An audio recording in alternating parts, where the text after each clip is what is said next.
It's very old-fashioned. It's an old-fashioned attraction. Kids actually do love it.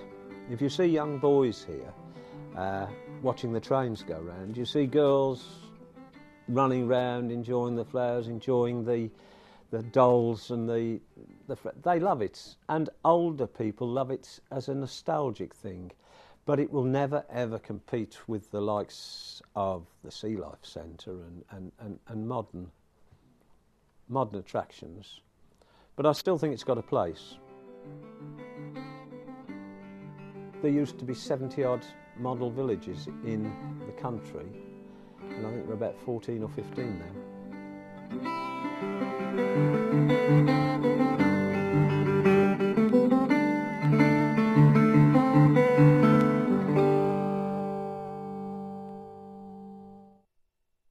We had a couple from Wales who came and knocked on the door one day. We weren't open. And they said, "Terribly sorry to trouble you, but we really wanted to come in to take a photograph." And I said, "Why?" They said, "Well, my daughter and her future husband are in the car outside." I said, "Yes." And I said, "And why did you want to take a photograph?" She said, "Well, when we got engaged in this village centre, and we took a photograph.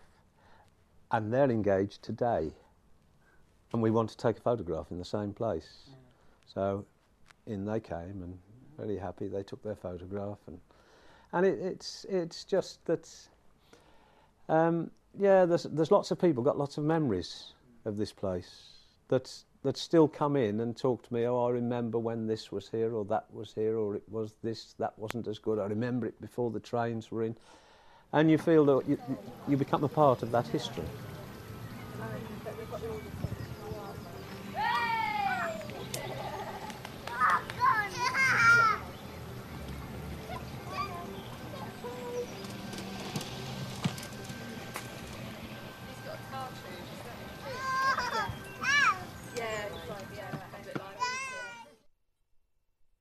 Until I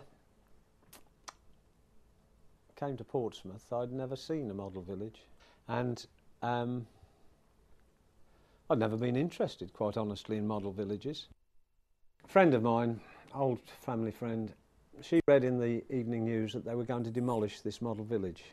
She phoned me and said, "You know, you were fed up with doing nothing." And I said, "Yes." She said, "How about the model village?" I said, "The model village?" She said, "Yes." I said, "How about it?" She said, "Well, they're going to demolish it." Well, I'd brought the kids here when they were young, and I thought, well, that's a shame. So we came and we looked at it. She had a children's day nursery in the city at the time, and she was also getting a little bit fed up with that. And I said, "I'll tell you what, it was in a hell of a state." I said, "Bring the kids from the nursery here and we'll watch them. If they enjoy it as it is, we'll have a go at it."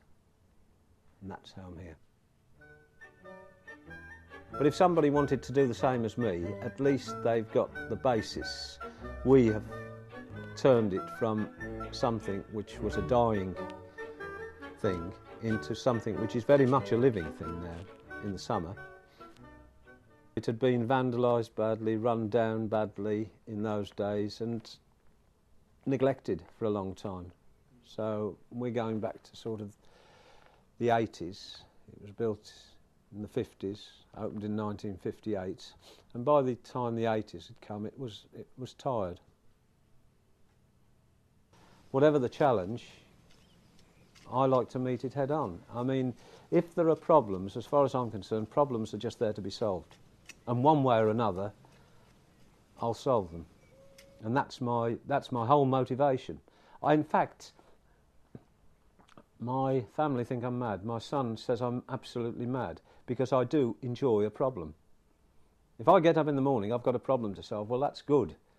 If I get up in the morning and there's nothing to solve, well, it's a bit boring, really. I'd rather have a fight on my hands than not. So, you know, whatever happens, I mean, you know, if we've had attempted break-ins, we've had this, that and the other, but it never does anything to my motivation. I think, well, you've tried once, you're not going to get in the same way a second time. Or you've done something today that didn't suit, it's not going to happen again. You know, a lot of people who've had sort of the health problems that I've had wouldn't be here. In 1980, I was crippled with rheumatoid arthritis.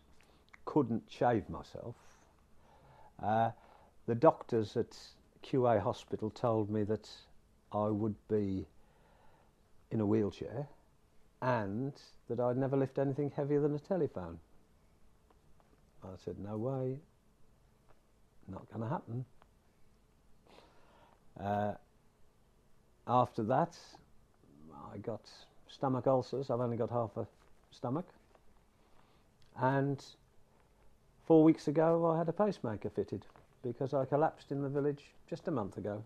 Luckily enough, and it's not very often that it happens, my partner was here, couldn't find me. I'd just gone to check a tap, and she found me on the floor with my head bleeding. 5 stitches in the back of my head and into the hospital. But just par for the course, isn't it? I don't know how anybody retires. I just do not know how somebody can stop living and stop being active and stop having a challenge. I mean, I see retirement as I don't know. I don't like the idea at all. I don't like the idea of stopping. I mean, if you stop, what do you do when you stop? Wait for what? Wait for what? I mean, quite honestly, retirement is just waiting, isn't it? Well, I'm not waiting for the end. I intend to be the oldest man in the world one day, in the Guinness Book of Records, and still active. Still running the model village, please God. Yes, why not?